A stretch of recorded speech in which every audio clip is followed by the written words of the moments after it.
Alright guys, what's going on? Lucid here.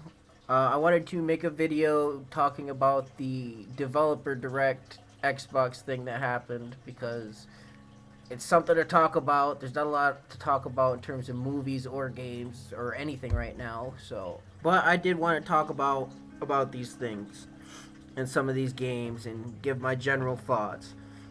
So first up on the list, we have Ninja Gaiden 4. I am not a Ninja Gaiden fan, although funny enough, I did play the one that was on like the really really old ones from the 80s on like the NES and stuff on an emulator once. Well, more than once because it was like it was listed as like one of the hardest games of all time and I took it as a challenge and went to go beat it. But I haven't played any of the console 3D ones. I'm not the biggest fan of like third person action hack and slash type games, honestly.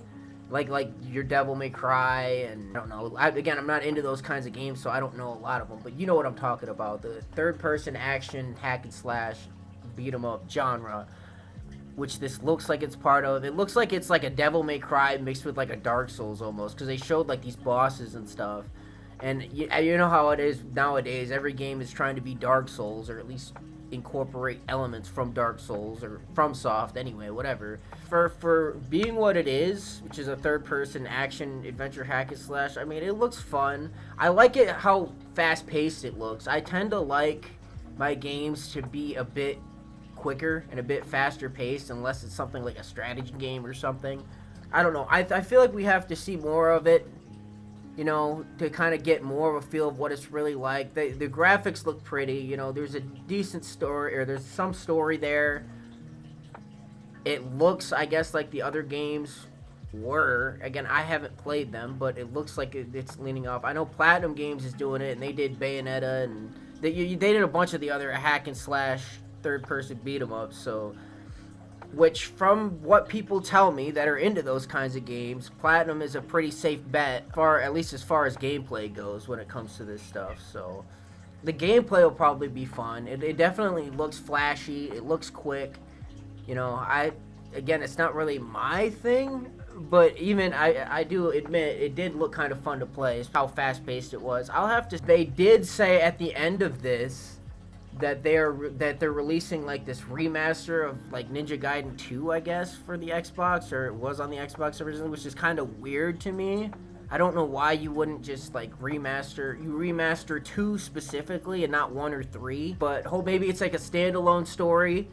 You know, am I gonna have to play 1 through 3 to understand what the fuck is happening in 4? I mean, that's usually how that works, right? So you figure they would remaster all 3 games, but whatever. And it's on Game Pass, I believe so. Well, it was a Microsoft conference thing. So yeah, it's on Game Pass. So I can try it out, see if it's any good, because I have Game Pass. And I assume the new one will be similar to the remaster they did. So if I like that one, I can check out the new one when it comes out. So there's not really anything to lose but time. So that was definitely a good move on their part to come out with the remaster, even though they only remastered the second game for some reason, because now people like me that don't know if they would be into it or not can try out that on Game Pass and see if we're into it, and you know, relatively risk-free we can buy it if we're into it. So, I think definitely the biggest win here is getting that remaster out on Game Pass so we can try it out. I imagine the 4th game will also be on Game Pass, maybe not, I don't know. But whether it's coming to Game Pass or not, Ninja Gaiden 2 is still there to advertise for it if it's not, and get people to buy it or funnel more people into it. Especially considering it's an old series that hasn't really seen an entry in like a long ass time. I don't know when the 3rd game dropped. I know it was over 10 years ago. Definitely doing a good job advertising it and making sure people are aware of it and know about it. So, and the next game they covered, South of Midnight. This is some weird, choppy, again, like a third-person action game, but instead of like, well, Ninja Gaiden seems like it's combat-focused and more like skill-based and things like that. You know, given how the reputation of the series as hard games, this is more. This seems more like it's more stylistic, and seems like it's more about the environments and the creativity of. I guess it really is gonna depend on how fun it is to play, and if the characters in the story are in are decent enough to actually, compel people to keep playing. Look, it looks fun. I like that they're basing it on like Southern folklore and stuff, because that's not really something that we've seen in games, at least not that I know of. And I like when developers take or do stuff with themes that haven't really been done before. So you could do a lot of fun stuff, with the bosses and things taken from that. It could be good. I'm not really into these kinds of games. I'm more of a first person guy as opposed to a third person guy. So, but like I said, it's really going to be based on whether they can do enough creative things with the levels and the bosses, characters, and the story is good enough to compel people to keep playing. One thing I will note here, and it's what really sucks about games like this, because it's starring a black woman, there's gonna be all the fucking idiot, dumbass grifters that are gonna be coming out the woodwork bitching about it. Literally just solely because of the fact that it stars a black chick. I'm not saying that they're racist or they hate women. Certainly like to act like it to get views and rage clicks and all that other shit. And it's pretty sad and pathetic. And I think that might have an impact on the sales of this, sadly. Because I think there's going to be a lot of people that don't want to cover it and don't want to talk about this because they know the fucking discourse it's going to invite. And that pretty much the only thing people are going to be talking about, I feel like, when this releases is like, oh, it's woke, it's stupid, it's dumb. And then other people are going to be, oh, it's not woke, it's you know how it is. It's going to devolve into a fucking shit-flinging match like politics always does. And it's just going to be bullshit. And it's sad that games nowadays have to put up with that just simply for making a decision on what they want their main character to be, which makes sense in context because I think it takes place in the Deep South in the U.S. The Deep South does have a lot of black people. I don't know if people are aware of this, but there are a lot of black people in the Deep South of the U.S., so it makes sense why the fucking character would be black. And as for a woman, that's their choice. Whatever, it's not that big of a deal for me. I guess it is for a lot of people because they want to play. They find it easier to sympathize with the main character if they match their gender, which I get to a certain degree, but it's just not enough to ruin a game for me. Obviously, a dude is gonna empathize better with a dude, but that doesn't mean that it's impossible for a dude to empathize at all with a woman. So.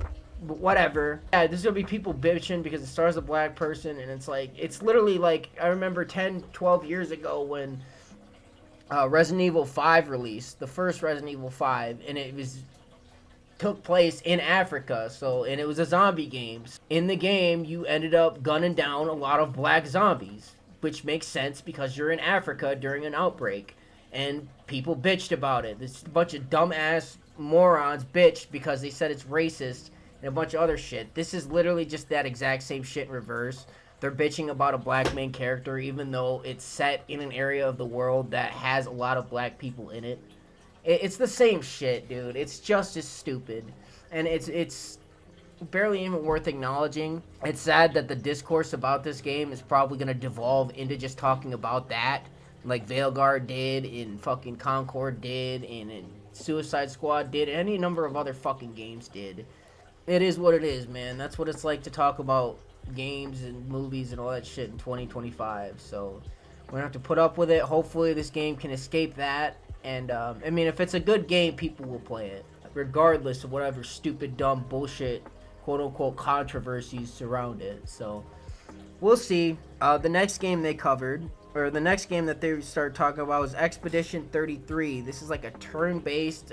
It's not a JRPG, it's an FRPG because it's France. See, but it's like a JRPG pretty much. It's a JRPG if you took out all the anime bullshit and you replaced it with I don't think it's stop motion. It's just like 3D animated. It's definitely got a unique style to it. It kind of reminds me of a lot of the RPGs that came out like in the PS2 era, like a lot of those JRPGs that came out. But again, it's not anime. It's not from Japan. It's from France, and they're not trying to do an anime style. It's like a realist. You see it on screen. You see what I'm talking about. I'm not typically into these kinds of games because I don't like really long games that are linear. Like, I prefer, if my games are long, that there to be some level of like branches, or I have some level of player agency or impact on the story. It's why I tend to prefer Western RPGs over JRPGs, because Western RPGs tend to offer more of that. They are doing things that are cool, I guess, for people who like this kind of genre. If they can nail the characters down and the story down, then the game will be great regardless. Because I think these kinds of games are kind of hinged on their story and characters because there's so much emphasis on them. And yeah, there's a combat system and stuff, but like when the story is as long as these games tend to be, I don't know how long this game is, but I imagine it's at least 30 hours. These games tend to be that kind of length at least. It's gonna be based on having the story and the characters to be able to push that. And we don't know anything about this studio, I don't think, because I think this is like a brand new studio, so they have no track record to really go off of. But you know, there's not a lot of really turn-based. Well, there's some turn-based RPGs that come out, but most of them are JRPGs. So this is definitely a unique game. I do like unique games, even though it's not really my thing.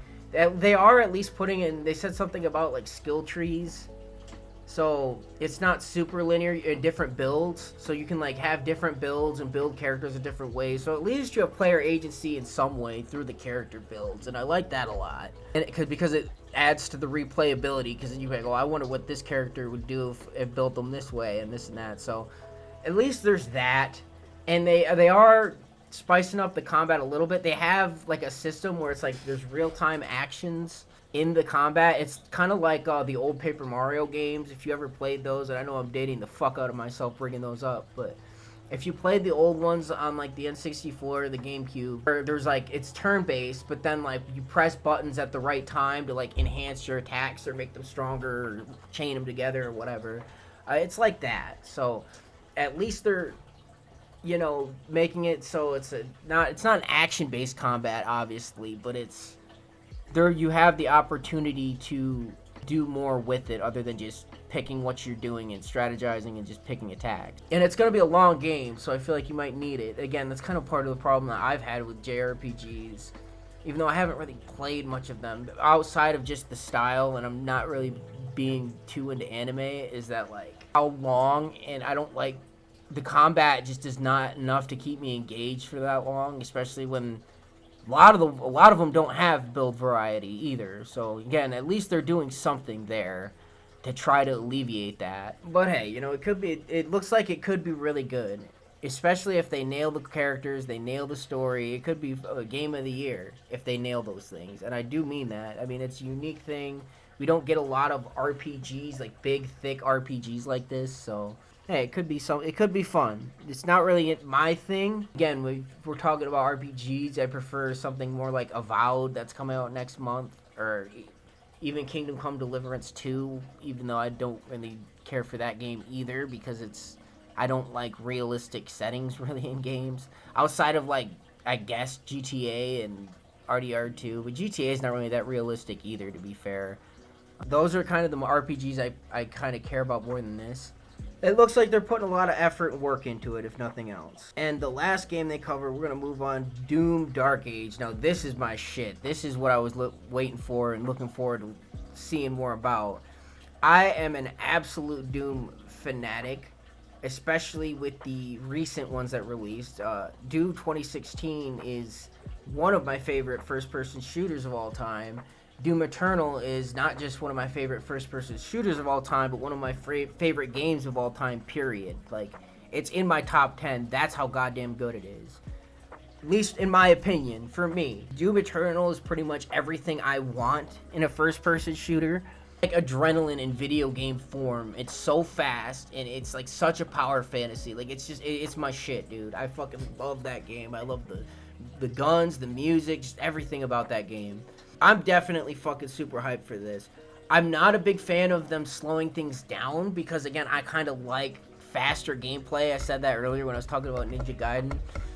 And it's why I like Doom Eternal more than 2016, even though I absolutely adore both games. I am happy that they're doing something different. Each game kind of feels and plays differently, because I can always go back to Doom Eternal and play that game. You know, that game exists, and I like that they're doing different stuff while still keeping the feel of Doom and still getting you to feel like a badass and having the soundtrack be hopefully badass, even though they lost the fucking Mick Gordon, which is horrible, and they definitely have a lot to prove. The DLC music was alright, but I like the Blood Swamp music. That one was good, but look, we'll see. I think the dismemberment, they were using like melee and stuff to dismember demons. I think that's kind of a downgrade, in my opinion, from Glory Kills and Doom Eternal. I feel like Glory Kills and Doom Eternal probably feel a little bit better, honestly. They're a bit faster, but you know, this one still, it looks like it feels good, especially if the feedback is there, you know, and there's not a lot of games that have really gotten a melee right and melee to feel good. Some would argue there's no games that have done that, but if there's any game or any company that would be able to get melee to feel good, I would trust it to be id, because they nailed gunplay. So if they can nail melee in the same way they nailed gunplay, this game would be fucking awesome, dude. Especially with the dismembering and shit, how you can like cut fucking demons' limbs off and things. Dude, it looks awesome. They showed like a sequence with like a mech. The mech looks fucking awesome, although it does look a bit slow. The dragon looks fucking sick, dude. Like, the dragon was probably the most fucking hype part of the whole goddamn thing, dude. He's like riding on the back of a dragon. There's like a Gatling turret on the dragon where he's just like fucking shredding dudes on the deck of the... Dude, it's so fucking cool. I don't think that it is capable of making a bad Doom game. At least they haven't made one yet. Some would argue Doom 3, but Doom 3 was a long time ago. And probably not a lot of the same people are still there. And even then...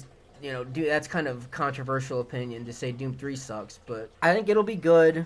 There's some things that have me a bit worried or kind of a bit confused. Like, they said it's like a pseudo open world sandbox, or where you can pick what you want to do, and I don't know if... We'll see.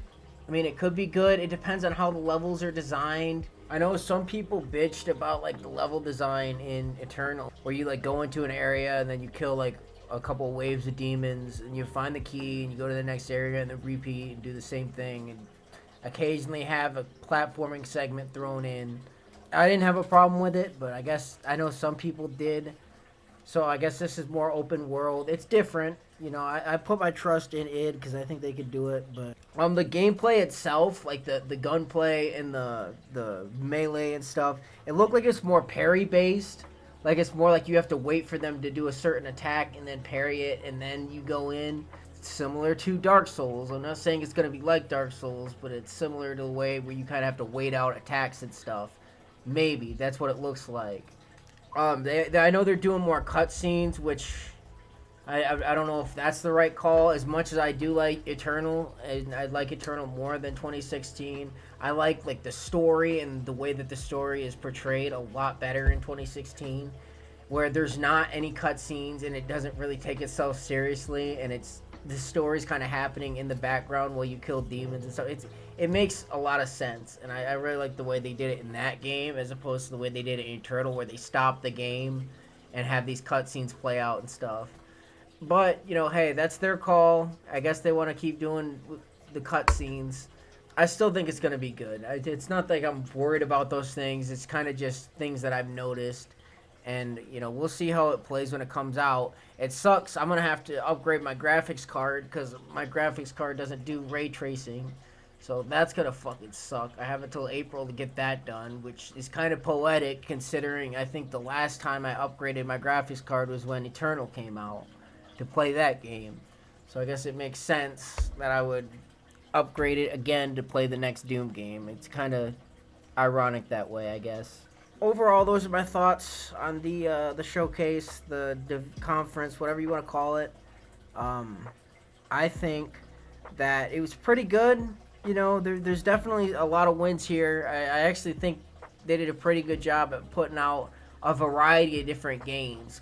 Somewhat interested in Ninja Gaiden 2. I could play that because I have Game Pass, so we'll check that out. I can see if that's any good. Expedition 33 looks good. South of Midnight looks decent, and Doom Dark Age looks awesome. So, but I mean, again, it's Doom. I'm a big Doom guy, so no pun intended. That was horrible. But anyway, that's it for this video. I'm gonna be coming out with more videos like this, talking about movies and games and stuff. I also have another channel. I'll have the link to that in the description too. That's more generalized and talks about other stuff, not directly related to movies and games. I'm kind of trying to, yeah. If you like this video, like. If you really want to, you can subscribe. If not, you know, whatever. I don't care. But until next video, this is Lucid signing out. Thanks for watching.